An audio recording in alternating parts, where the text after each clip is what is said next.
जो शिक्षा आपने अपनी जो आपके फॉलोअर हैं उनको दी, उसका आने वाले समय में कोई फल समाज को मिलेगा? बहुत बड़ा।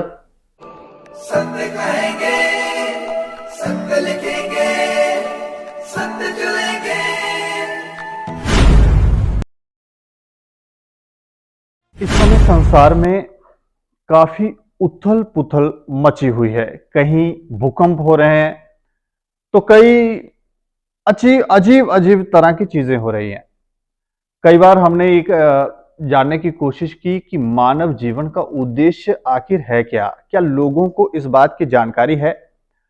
जानकारी ऐसा लगता है कि जानकारी नहीं होने के कारण संसार में जितनी भी उथल-पुथल हो रही है, उसका कारण कहीं न कहीं जानकारी नहीं है। इसके ऊपर क्योंकि जानने की कोशिश करें कि ये उथल-पुथल क्यों हो रही है, और दूसरा एजुकेशन सिस्टम, जो एजुकेशन है हमारी, क्या वो हम सही दिशा में हैं या नहीं? ये जानने के लिए हमारे साथ संत श्री मधु परमहंस जी हैं बातचीत के लिए। साहिब जी, मैं जानना चाह रहा हूँ पहले तो कि ये जो उथल-पुथल इस समय संसार में हो रही है, कहीं भूकंप हो रहा है, कहीं कुछ हो रहा है, कहीं प्रदर्शन हो रहे हैं, लोग पत्थरबाजी कर रहे हैं, अजीब-अजीब तरह की घटनाएं हो रही हैं, इसके पीछे का कारण क्या है? दुनिया के अंदर प्रलय का उल्लेख है। जी। एक है लघु प्रलय, हम्म। एक है प्रलय, जी। एक है महाप्रलय। जी। जब भी लघु प्रलय आती है, हम्म। बड़े भूकंप आते हैं, जी। तूफान आते हैं, जी। विशाल महामारियां चलती जी। हैं। ये एक सिग्नल है जी। मनुष्य। और बाढ़ आती है, जी। उस समय मौसम में अपनावृत्ति आती है। जी। आप देखें, विगत 30 साल से ये सिलसिला शुरू है। जी। जी। इसको लघु प्रलय का उल्लेख, शास्त्रों में इसको लघु प्रलय कहते हैं। जी। भयंकर महामारियां आई, जितनी इस समय आपदा संसार के लोगों पर है, पहले नहीं थी। जी। अब कोविड-19 को देखें, फिर इंसेफ्लाइटिस आई, जी। फिर वो मच्छरों से काटने वाली डेंगू विषाणु बीमारी आई, जी। जिस कोविड-19 में कई लाख लोग मर गए। जी। इसको लघु प्रलय शास्त्रों में कहा है। हम्म। आप देखें कितने विशाल तूफान आए, जी। भयंकर बर्फबारी हुई, जी। ये एक लघु प्रलय का संकेत है। इसके पीछे का एक कारण ये भी तो नहीं है कि लोगों को इस संसार में जीने की समझ नहीं है, या उनको पता नहीं है कि यहाँ नियम क्या है और वो जो भी चाहते हैं वो कर रहे हैं, उसके बाद ये आपदा विपताएं जो है वो लोगों के ऊपर आती हैं? बिल्कुल, जैसे जैसे पृथ्वी पर पाप बढ़ता है, जी। वैसे वैसे ये विनाश शुरू होता है। जब महाप्रलय आती है, 6 महीने पहले सिग्नल मिलते हैं। जी। अचानक इसका उल्लेख है, अचानक रात के 12 बजे सूरज निकल जाएगा। जी। अचानक, अचानक दिन के 12 बजे रात हो जाएगी। जी। इसका मतलब है ग्रह नक्षत्र एक सिग्नल देते हैं इंसान को। हम्म। ये एक इंसान के लिए सिग्नल है। जी। जितना पाप इस समय धरती पर बढ़ा है, आप देख रहे हैं, आप तो संवाददाता है। जी।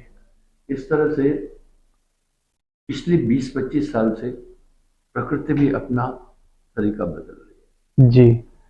मैं अक्सर एक बात कहता हूँ, इस दुनिया को न तो सांपों से खतरा है उतना, न तो डायनासोर से भी खतरा था, जी। न शेरों से, किसी से नहीं। धरती का विनाश मनुष्य करता है। जी। इसलिए जिसे आज हम उन्नति कहते हैं, हम्म। वास्तव में वो दिखावे की उन्नति है, जी। वास्तविक उन्नति नहीं है। हम सब ने प्रासंगिक जीवन जी। शैली बदल दी। हम्म। मैं अभी 18 अप्रैल को 74वां जन्मदिन मनाऊंगा। जी। मैंने एक वो टाइम देखा, हमारे बुजुर्गों का खान पान, रहन सहन, व्यवहार, नीतियां बहुत टॉप थी। जी। अक्सर मैं एक उल्लेख करता हूँ कि दुनिया की जनसंख्या बहुत बढ़ गई, जी। बहुत बढ़ गई। मुझे ध्यान है, आज से 15 साल 20 साल पहले संसार की जनसंख्या 425 करोड़ थी, हम्म। अब डबल हो गई, बाहर पड़ा। खैर, इस तरह से मनुष्य जीवन के लिए संघर्ष करता है। आप जी। देखिए कितना पाप बढ़ गया, कितना छल अपराध कितना बढ़ गया। हम्म। इस तरह से फिर इंसान ने कुछ ऐसी ऐसी चीजें का को इजाद की, कई फैक्ट्रियां बन गई, जी। कई और चीजें बन गई जिनको हमने सुख का साधन माना। जी। सही में वो सुख नहीं था। अब कष्ट क्या हुआ आप ये देखिए, मैंने देखा, मैं बाबा आदम के टाइम का जमा आदमी नहीं हूँ, जी। 74वां जन्मदिन लगाना है। मैंने देखा प्रकृति बदल रही है। कभी 6 ऋतुएं भरपूर होती थी, जी। पूरी पूरी होती थी। सर्दी में सर्दी होती थी 2 महीने, जी। गर्मी में शिशिर ऋतु होती थी, बसंत होती थी, हेमंत होती थी। जी। अब प्रकृति ने अपना पैतरा बदल दिया। हम्म। प्रकृति के विनाश का संसाधन मनुष्य है। जी। मनुष्य बहुत दूषण फैला रहा है, हम्म। इसलिए रोग अधिक बढ़ रहे हैं, जी। बीमारियां अधिक बढ़ रही है, पाप अधिक बढ़ रहा है, छल कपट अधिक बढ़ रहा है, जिससे हर आदमी के जीवन पर एक बोझ पड़ गया। जी। पहले अगर आदमी एक टाइम भी रोटी खाता था संतुष्ट था। हमने अपनी आवश्यकताएं बहुत सीमा तक बढ़ा दी। जी। ये ऋतु परिवर्तन वैज्ञानिक लोग भी कह रहे हैं, जी। ये एक बैड सिग्नल है। जब भी ऋतुएं परिवर्तित होती हैं, मैंने अभी आपसे एक बात कही कि महाप्रलय के समय सभी ग्रह नक्षत्र अपनी गतियां बदल देते हैं। ये ऋतु परिवर्तन एक बैड सिग्नल है। जी। इस पर लोग चिंतन नहीं कर रहे। अब देखिए एक द्वीप था कोई जो बहुत रमणीक था। जी। अभी उस द्वीप पर इतना कचरा है, प्लास्टिक के डब्बे, बोतलें, गंद, वो समुद्र वापस फेंक रहा है, कह रहा है मुझे मंजूर नहीं है। तो इंसान ने जो आराम के संसाधन बनाए हैं वो कष्टदायी है। जी। वो बड़े कष्टदायी है। आप क्या सोचते हैं एसी के बारे में? आपकी क्षमता खत्म कर देगा एसी। आप गर्मी में लगाते हैं अपना एसी ऑटोमेटिक, जी। जी। वो जो उसकी हीट है पूरे आपकी बॉडी और सभी ऑर्गन्स पर बुरा असर डालती है। जी। हमारे पूर्वज की जीवन शैली अभी से उन्नतशील थी, जी। लेकिन हम भूल से समझ बैठे हैं कि हमारी शैली अभी उत्तम है। आध्यात्मिक दृष्टि से भी हम बड़े मजबूत थे। जी। आज हम इंटरनेट पर हैं, पहले कंसंट्रेशन की तरंगों से हम सब कुछ काम करते हैं। जी। हमारी जीवन शैली, हमारा पहनावा, हमारी सब चीजें बहुत बदल गई है। जी। उदाहरण के लिए प्लास्टिक के आइटम में जितनी भी चीजें रखते हैं वो बहुत डेंजर हो जाती है। जी। हमारे बुजुर्ग अनाज रखने के लिए भी मिट्टी के खोल बनाते थे, जी। उसमें सब रखते थे। कहीं कोई एसी का सिस्टम नहीं था, कहीं कुछ और चीज नहीं थी। मकान इस तरह का बनाते थे कि लकड़ी ऊपर डालते थे, फिर कुछ ऐसी पत्तियां डाल करके उसके बाद फिर उसके ऊपर मिट्टी डालते थे। बड़ी ऑटोमेसी थी। जी। मिट्टी में तो ऑटोमेटिक है। आप देखें धरती सर्दी में गर्म हो जाती है, गर्मी में ठंडी हो जाती है। पानी आप देखो गर्मी में ठंडा मिलता है, इसमें ऑटोमेसी है। हमने कृत्रिम चीजों को ज्यादा बनाया, जी। रश ज्यादा की, और हमने अपनी सहूलियत के लिए जो जो भी साधन बनाए वो उल्टे पड़े हैं हम सबको। इसलिए हमने प्रकृति से बड़ी छेड़छाड़ कर दी। मैं ये भी आपसे जानना चाहूँगा कि जो इस समय शिक्षा बच्चों को दी जा रही है, जो जो शिक्षा इस समय जो एजुकेशन हमारा सिस्टम काम कर रहा है, वो क्या सही डायरेक्शन में है शिक्षा या उन नीतियों में कोई परिवर्तन करने की आवश्यकता है? सबसे पहली बात, विडंबना यही है, हमारी शिक्षा पद्धति हमारी संस्कृति के अनुसार नहीं है। हमने विदेशों की शिक्षा को ज्यादा महत्व जी। दिया। हमारी जीवन शैली इसलिए बदली। प्राचीन काल में शिक्षा का पूरा कार्य हमारे त्यागी सन्यासी लोग, ऋषि मुनि करते थे। वो किसी से पैसा नहीं लेते थे। जी। बच्चों को पहले जीवन जीने की कला सिखाते थे और धर्म अधर्म समझाते थे। जी। उचित क्या है, अनुचित क्या है, कृत क्या है, आकृत क्या है। तो आदमी नॉन था, वो जी। समझता था। पाप से हर आदमी डरता था। आपका घर कितना भी सफा है, अगर पड़ोस में गंदगी का ढेर है, आप पर असर पड़ेगा। जैसे जैसे अपराध बढ़ता जाएगा इंसान के जीवन पर असर पड़ेगा। आजकल इंसान क्यों पतित हो गया? हमने अपनी जरूरतें बहुत विकसित कर दी। हर एक को स्कूटी चाहिए, हर एक को टीवी चाहिए, हर एक को स्मार्टफोन चाहिए। आप देखें, मैंने ये एग्जांपल पहले भी दिया, हमारा गांव बड़ा आदर्श गांव था जिसमें करीब 4000 लोगों की जनसंख्या थी। सिर्फ एक आदमी को टीबी थी, एक को शुगर थी। आज देखिए हमारे पास कितनी बीमारियां। हमने खान पान, अपनी शिक्षा पद्धति, अपने ट्राइबल कस्टम को छोड़ दिया। इसलिए ज़रूरत यह है कि बेसिकली हम बच्चों को अच्छी अपनी संस्कृति के अनुकूल अनुसार हम शिक्षा दें। शिक्षा पद्धति में तो बदलाव की बेहद ज़रूरत है। ये कैसे संभव हो सकता है? उस तरह के हमें शिक्षक मिलेंगे जिस तरह के हमारे। हम शुरुआत करें, जब भी किसी चीज की पहले शुरुआत करते हैं मुश्किल लगती है, जी। जब धीरे धीरे रे मना धीरे से सब हो बाद में चलती है। मैं यूं कह रहा हूं, जितनी उत्तम सोशल लाइफ और जीवन की पद्धति, उत्तम जीवन पद्धति हमारे पास है, कहीं भी नहीं है। मैं ये भी जानना चाह रहा हूँ कि अंत में आप थोड़ा सा ये बता दें कि मानव जीवन का दरअसल उद्देश्य क्या था? मनुष्य जीवन का उद्देश्य बड़ा साफ है, हमारे शास्त्र भी बोलते हैं, यह तन का फल विषय न भाई, भजो काज सब, भजो नाम सब काज है। इस जीवन का एक ही लक्ष्य है, परमात्मा की प्राप्ति। यही हम भूल गए, क्योंकि भय आहार मैथुन निद्रा हर जीवन में प्राप्त होता है।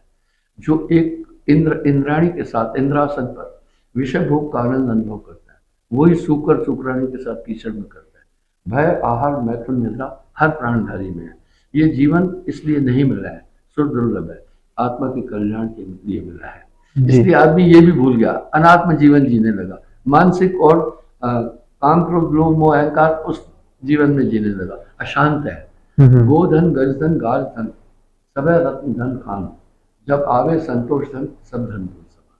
हमारी जीवन शैली, हमारी ट्राइबल कस्टम, हमने कई चीजें जो संस्कृति क्या है, संस्कृति का बेस ही भौगोलिक स्थिति है। जी। हमारी भौगोलिक स्थिति यूरोपियन और विदेशों से अलग है। आप देखें ना, हमारा खान पान भी भौगोलिक स्थिति पर है, हमारी उपासना पद्धतियां भी भौगोलिक स्थिति पर है। तो हमारा जो भौगोलिक स्थिति है, हम उसके खिलाफ चलने लगे। उदाहरण के लिए हिमालय के 3 भाग है, अपर हिमालय, मिडिल हिमालय और शिवालिक हिल। जो शिवालिक हिल में रहने वाले लोग हैं, अधिकतर मांस का प्रयोग करते हैं, क्योंकि उधर जंगल है शिवालिक हिल में, तो हंटिंग करते, हिरण खरगोश आदि को मारते। इसलिए उपासना पद्धति वो शैव भक्ति करते, वैष्णव नहीं करते। और सी साइड में भी जितने लोग हैं, वो भौगोलिक स्थिति की बात है, वो मछली का प्रयोग करते हैं, चाहे बंगाल है, उड़ीसा है, तमिलनाडु है, केरल है, तो वो इसलिए वो शिव जी की उपासना करते हैं। हमारी पूरी ट्राइबल कस्टम ही भौगोलिक स्थिति पर है।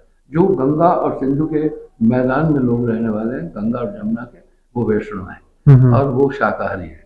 इसका मतलब है कि हम अपनी संस्कृति को लोग समझ नहीं रहे हैं। संस्कृति का बेस है भौगोलिक स्थिति। हमारा पहनावा, हमारी उपासना पद्धति, हमारा खान पान उस पर डिपेंड है। हम उसके विरुद्ध चलने लगे, इससे दिक्कत आई। और देखिए, जितनी भी ये फैक्ट्रियां, मैं अतीत में नहीं धकेल रहा हूं, अतीत का बहुत कुछ ऐसा है जो अपनाने योग्य है, बहुत कुछ छोड़ने योग्य है। दोनों का समन्वय करके जीवन जीना चाहिए। जितनी पहली बात ये है, आदमी ये भूल रहा है, एनवायरमेंट को बहुत ज्यादा खराब कर रहा है। हमारे जीवन के लिए भोजन की आवश्यकता, अच्छा भोजन से कहीं ज्यादा आवश्यकता है हमारे जीवन के लिए जल की है। जल से भी कहीं ज्यादा अहम हमारे जीवन के लिए वायु है जी। क्योंकि वो शुद्ध वायु नहीं मिलेगी तो फिर कितना भी अच्छा भोजन खाओ कोई मतलब नहीं है। इसलिए आप देखिए, पूरा प्रदूषण हम सब लोगों ने फैला दिया, जिसके कारण से ब्रेन भी हाइपर होने लगा, आदमी झगड़ा करने लगा, बुद्धि पर असर पड़ा। प्राचीन काल में बहुत वृक्ष थे, पेड़ बहुत थे, और ऑक्सीजन देते हैं पेड़। जब आपको कंप्लीट ऑक्सीजन मिलती है, आप खुश मिजाज रहेंगे। आप देखें, कुछ ऐसी जगहों पर जाओ जहाँ प्रदूषण नहीं है, आपकी मानसिक स्थिति बदल जाती है जी। तो इस तरह से हमें प्रकृति के प्रदूषण को भी कंट्रोल करने की जरूरत है। और हमारी मैं ये नहीं कह रहा हूँ कि कंप्यूटर छोड़ दो, नहीं, इनसे कुछ फायदे भी है बहुत, ऐसा नहीं कर रहा हूँ। इनका सीमित उपयोग होना चाहिए।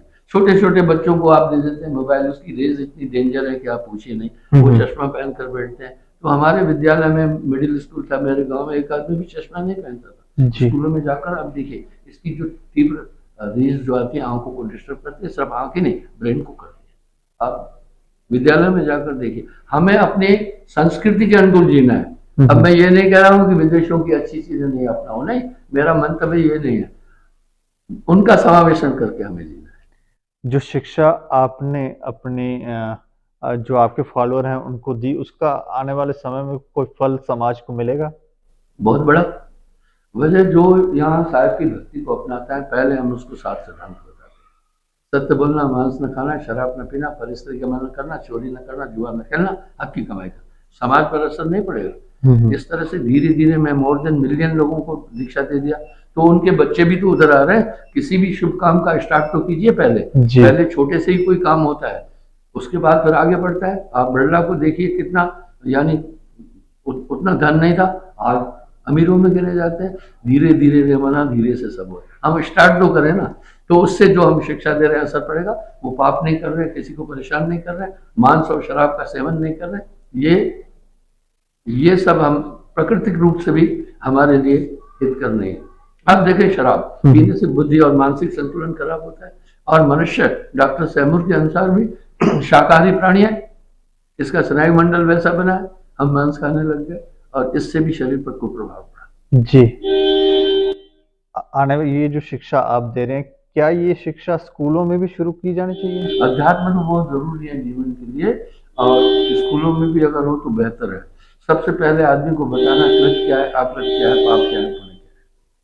चलिए, शुक्रिया शुक्रिया साहिब जी हमसे बातचीत करने के लिए। तो दो बातें जो हम कर रहे थे, एक तो मानव जीवन का उद्देश्य क्या है। दरअसल जैसे साहिब जी ने बताया कि मानव जीवन का उद्देश्य है परमात्मा की प्राप्ति, लेकिन लोग मार्ग भटक गए हैं और ना जाने यहाँ पर किन सुख सुविधाओं के पीछे ये लोग भाग रहे हैं। दूसरा, शिक्षा प्रणाली को बदलने की आवश्यकता है। इसके ऊपर आप भी राय रखें और देखते रहें दैनिक सवेरा समाचार। मुझे और मेरे सहयोगी राजीव गुप्ता को दें इजाजत। नमस्कार।